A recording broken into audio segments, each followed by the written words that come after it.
Bom dia, amigos. Eu ontem fiz um post aqui na comunidade, me referindo ao regime que antecedeu a gestão do presidente Jair Bolsonaro como narcoditadura comunista petista. Recebi um e-mail em tom bastante ameaçador, exigindo provas do termo da acusação de narcoditadura. Pois bem, lembrei-me de um artigo de 2017, escrito por gente deles mesmos, de vocês, o Reinaldo Azevedo, publicado num órgão que trabalha para vocês, o petismo, que trabalha para o petismo. A revista Veja, a matéria, como vocês estão vendo aqui, é de 21 de fevereiro de 2017 e diz o seguinte, vou ler um pedacinho, assinada por Reinaldo Azevedo, repito. Ele diz o seguinte, se referindo a outro órgão que sempre trabalhou para a narcoditadura petralha, o Globo, o jornal Globo. Vocês vão entender, diz Reinaldo Azevedo, por que publica o documento acima assinado por Dilma Rousseff, então ministra da Casa Civil e agora pré-candidata do PT à presidência. Reportagem no Estadão deste domingo, ver post abaixo, informa que a Polícia Federal descobriu uma base das Farc no Brasil. A guerrilha colombiana não só, entre aspas, texto do Globo, a guerrilha colombiana não só tem violado sistematicamente a fronteira Colômbia-Brasil, como tem utilizado o território brasileiro para seus negócios, especialmente o narcotráfico. A conclusão faz parte do relatório final da investigação que levou à prisão no dia 6 de José Samuel Sanches, o Tatareto, apontado pela Polícia Federal como integrante da Comissão de Logística e Finanças da primeira frente das Farc, um dos mais importantes destacamentos da guerrilha colombiana, fecha aspas. Diz agora Reinaldo Azevedo. Pois é, leitor. A história dos petistas e do governo Lula com as Farc pode ser contada em capítulos. Nem é preciso fazer uma pesquisa muito exaustiva. Comecemos por observar que, ao longo dos anos, o lulopetismo tem sido mais duro com o governo constitucional e democrático da Colômbia do que com os narcoterroristas. Explica-se. Lula, o Itamaraty e os petistas não consideram as Farc terroristas. Sequestrar pessoas, degolá-las, manter campos de concentração na selva, etc., não parecem caracterizar terrorismo para os nossos iluminados.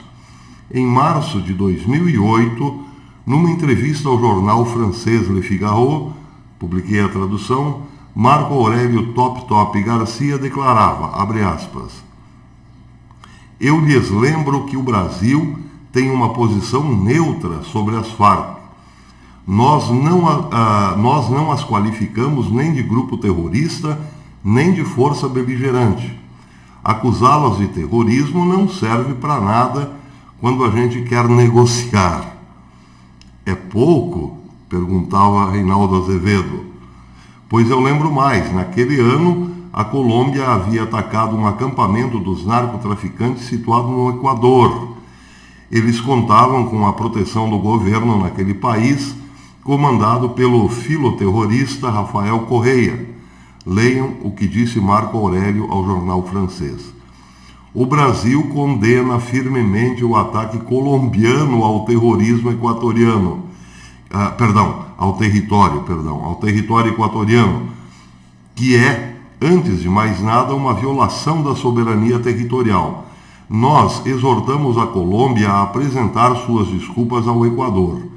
Paralelamente, o Brasil age para baixar a tensão na região, que atingiu níveis inquietantes. O presidente Lula vai receber hoje o presidente equatoriano Rafael Correa e nós vamos pedir a criação de uma comissão de investigação no âmbito da Organização dos Estados Americanos.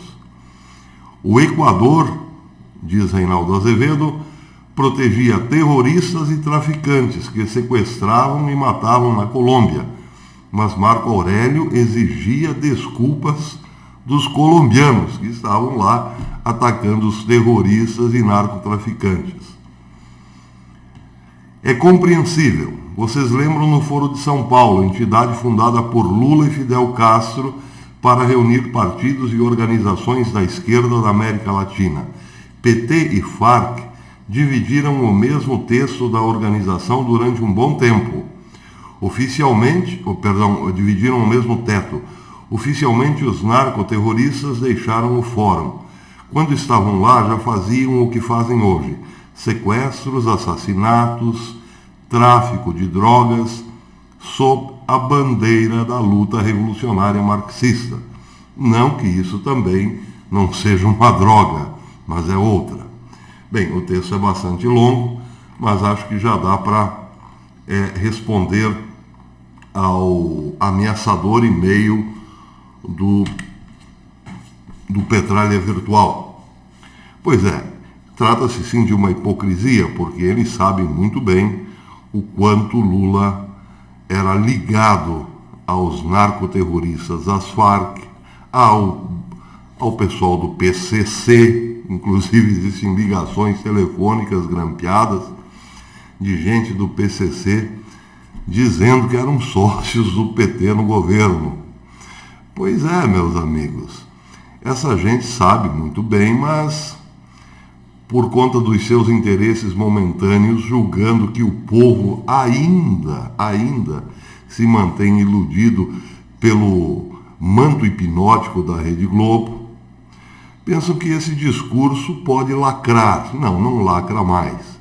O PT esteve envolvido com a maior organização terrorista da América Latina, deu apoio aos negócios escusos, deu apoio ao tráfico de drogas que passava pelo território, comandado pelas Farc, e tudo isso está muito bem documentado.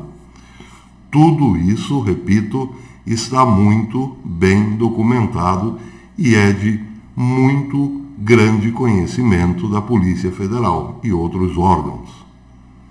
Então não tem nenhuma acusação ilícita da minha parte, não é fake news, todo mundo está careca de saber, inclusive pelo Porto de Santos passava uma grande quantidade de cocaína que ia para a Europa e lá era interceptada pela Ndrangheta, pela máfia Ndrangheta, era repassada, melhor dizendo, para a Europa pela máfia Ndrangheta.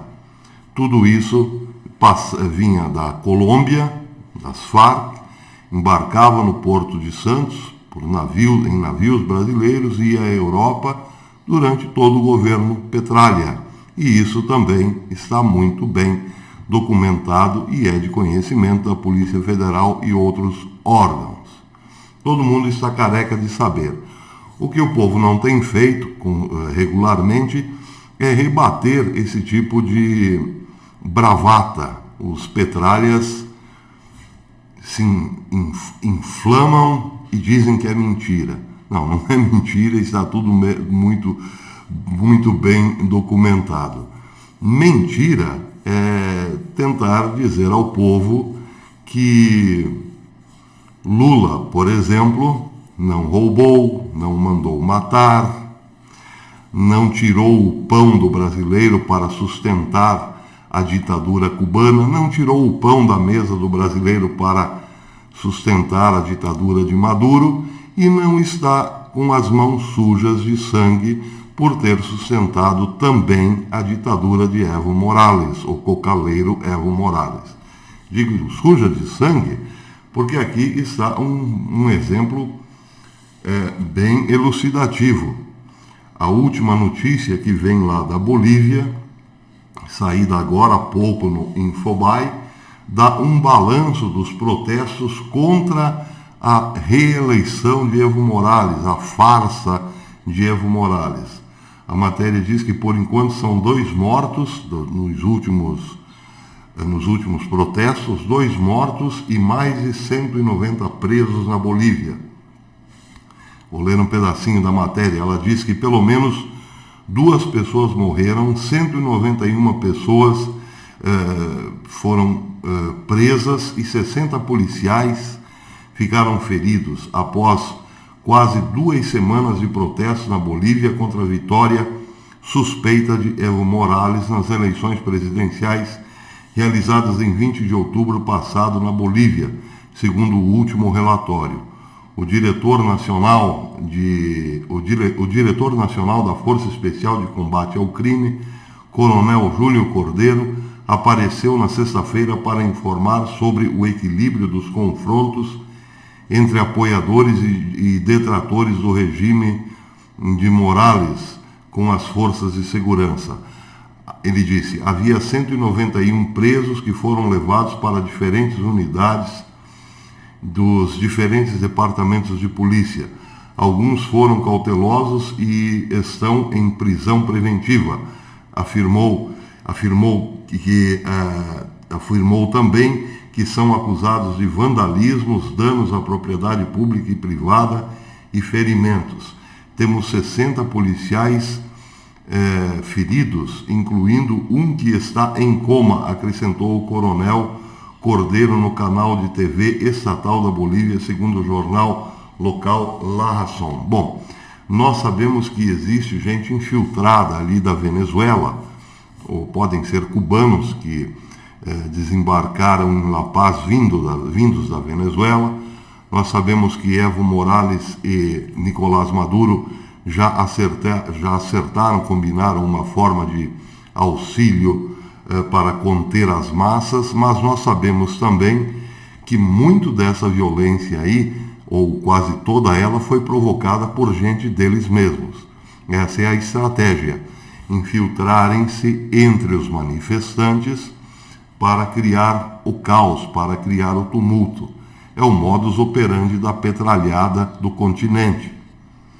E, portanto, esse número de policiais feridos certamente tem a ver com a estratégia de manterem-se no poder, esmagando a oposição. Bem, e ainda em relação ao envolvimento do PT com o narcotráfico das Farc, aquela matéria que eu citei no começo do vídeo continua dizendo o seguinte: nos arquivos da Agência Brasileira de Inteligência em Brasília, há um conjunto de documentos cujo conteúdo é explosivo. Os papéis guardados no Centro de Documentos da BIM mostram ligações das Forças Armadas Revolucionárias da Colômbia, FARC, com militantes petistas. O principal documento nos arquivos foi datado de 25 de abril de 2002. Está catalogado com o número, atenção, anotem aí, 0095/3100 e recebeu a classificação de secreto. Em apenas uma folha e dividido em 3 parágrafos, esse documento informa que no dia 13 de abril de 2002, um grupo de esquerdistas solidários com as Farc promoveu uma reunião político-festiva numa chácara nos arredores de Brasília. Na reunião, que teve a presença de cerca de 30 pessoas, durou mais de 6 horas e acabou com um animado forró, o padre Olivério Medina, que atua como uma espécie de embaixador das Farc no Brasil, fez um anúncio pecuniário. Disse aos presentes que a sua organização guerrilheira estava fazendo uma doação de $5 milhões para a campanha eleitoral de candidatos petistas de sua predileção. A notícia foi recebida com aplausos pela plateia. Faltavam então menos de 6 meses para a eleição. Um agente da BIM infiltrado na reunião ouviu tudo, fez um informe a seus chefes e assim chegou à BIM a primeira notícia de que as relações entre militantes esquerdistas alguns deles petistas e as Farc, podem ter ultrapassado a mera simpatia ideológica e chegado ao pantanoso terreno financeiro. Vou deixar aqui na descrição a matéria do Reinaldo Azevedo na Veja, mas acho que isso é suficiente para responder ao e-mail ameaçador. Mas digo mais, agora nós vamos pegar esse e-mail e ir até a Polícia Civil para fazer a devida denúncia. Sim, porque há no e-mail uma ameaça. É isso aí, não podemos nos calar, eles querem reescrever a história a cada momento. Para isso terão que reinventar também o Adélio Bispo.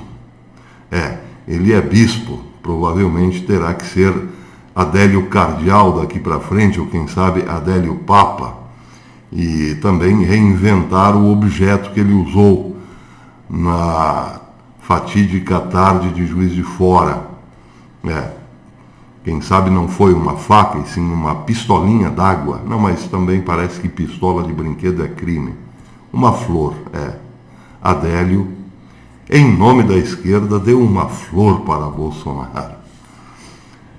É isso aí, meus amigos. Peço que colaborem com o canal. Eu costumo deixar aqui embaixo na descrição o número da conta que nós temos no Bradesco. Também temos o PayPal e o Apoia-se. Quem puder, colabore com o canal, porque, como costumo dizer, a coisa para nós outros cá de la derecha está dura, bem dura.